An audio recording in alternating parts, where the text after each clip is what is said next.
করিম মিয়ার চায়ের দোকান।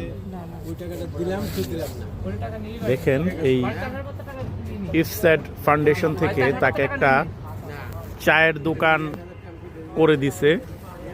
এখানে দেখেন সোলার সিস্টেম আছে, এবং এই সোলার সিস্টেমটা কেন করছে, উনি এখানে রান্না বাড়া সব কিছু করতে পারে, নিজের খাওয়া দাওয়া থেকে শুরু করে। এবং এখানে দেখেন মশারি আছে, এখানে সে ঘুমায়। এগুলা সব রাতের বেলা গুছায় রেখে তারপর এখানে সে ঘুমায়। দেখছেন এই যে তার হাড়ি পাতিল উপরেই রাখে।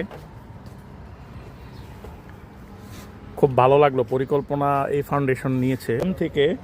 সে এখানেই তার জামা কাপড় শুকায়, এবং এই পুরো দোকানটা দেখেন এই ফাউন্ডেশন থেকে ওনাকে করে দিচ্ছে। দেখেন উনি এখানে বিভিন্ন জিনিসপত্র বিক্রি করে তার জীবন স্বাবলম্বী করতে এই প্রতিষ্ঠান থেকে তাকে এই চায়ের দোকানটা গিফট করছে। এটা একটা চলমান ব্যানগাড়ি থেকে সে এখানে দোকানের ব্যবস্থা করছে। চাচা কতদিন হয়েছে আপনার এই গাড়িটা দিছে? 1.5 মাস। এই ফাউন্ডেশন থেকে আরো অনেক দিছে গাড়ি, না মানে স্বাবলম্বী করার জন্য। খুব ভালো উদ্যোগ নিচ্ছে তারা। বিক্রি করতে পারেন কেমন এখানে?